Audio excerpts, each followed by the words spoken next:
YouTube? It's Mr. Lowkey, telling you what's lit and what's quiet up in Tokyo. If you found any part of this video interesting, helpful, or funny, please smash that like button, hit that subscribe, and let's get into the video.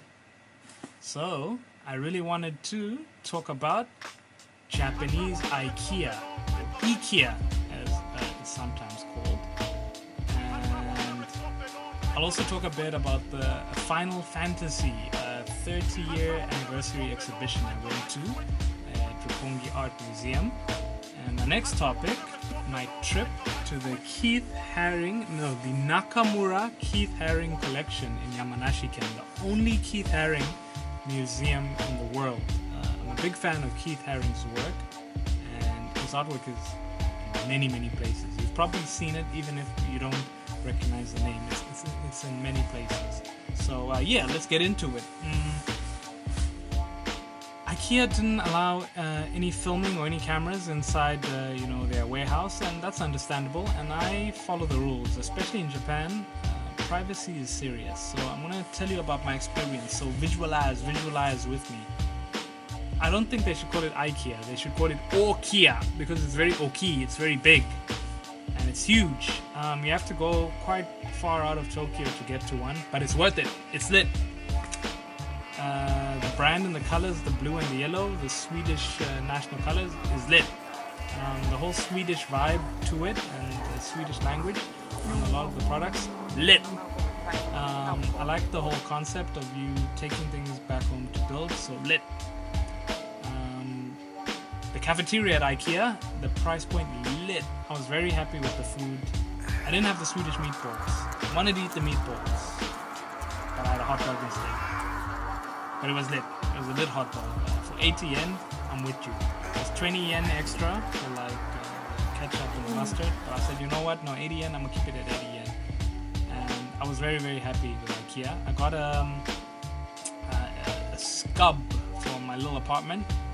And now my little apartment looks a little nicer. So my apartment is now lit, thanks to Litkia. So Litkia, I'm very Okia. I'm very happy with Ikea in Japan. If you're in Japan, I really recommend you go take a look. Now, the Final Fantasy exhibition was only on for this month of January and February of 2018, but I'm sure they'll probably do another one. And if you're a fan of the Final Fantasy series, don't worry. You can visualize with me. The entire exhibition was done using a cell phone. So they gave us a smartphone, I believe it was an iPhone 6, as we entered the exhibition, and a set of headphones. So it was actually narrated if you wanted it in English or Japanese. So all you had to do was, the phone had an app on it, and you just had to scan the barcode of any particular piece you were looking at the exhibition, and it was going to play some audio, some pre-recorded audio. So they played some songs from from Final Fantasy 1 up to Final Fantasy, I believe it went up to 15. And they gave each Final Fantasy its own little special piece, and you had to keep moving. When I got there though, wow, that line was thick. The line was thick though.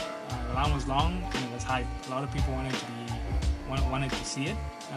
It was for 2,500 yen. So, we had to put that money down. It's Final Fantasy. I've been playing the games for a while, and the games are lit. So I'm a Final Fantasy 7 fan, by the way, die hard. At the beginning of the actual exhibition, we did a virtual reality experience where we were in an airship, and each person was given like an element, and we had to fight Bahamut in the sky, and we all had to work together, and we had to charge up the phones. So that was very interesting and interactive, so I'm very happy with that. That was lit. The music, lit. I'm a big fan of the composition for the Final Fantasy series, and we got to, they brought some life-size exhibits for us to interact with. We got to see a suit of armor. It escapes me. I played these games a very long time ago. I'm getting kind of long in the tooth, so excuse me if I forgot some of the names. Cloud's Buster Sword, we got to see that. We got to see Eris,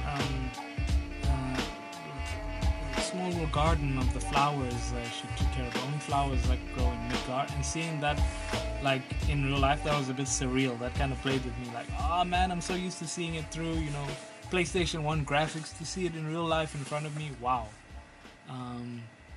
It was very, very interesting. I kind of feel like sometimes with the Final Fantasy series, they're milking every, you know, little yen or little bit of currency out of it, but like whatever, I had to see this one.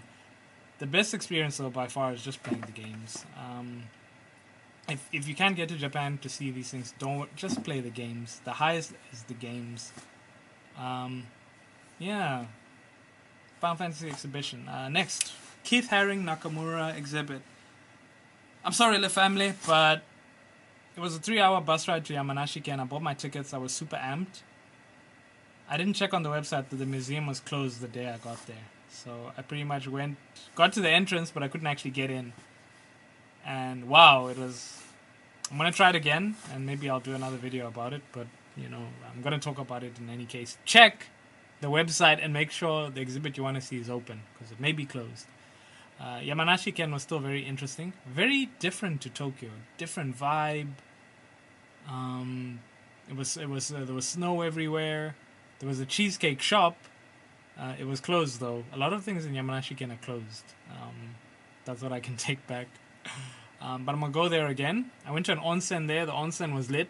I was very happy with the onsen. Yeah, I really hope to see the Nakamura Keith Haring Collection. They've got a shop there. The shop looks amazing. They've got some unique pieces that are there. But I'll try to see it again. But for now, I think I'll leave it at there. This is Mr Lowkey signing out. Peace!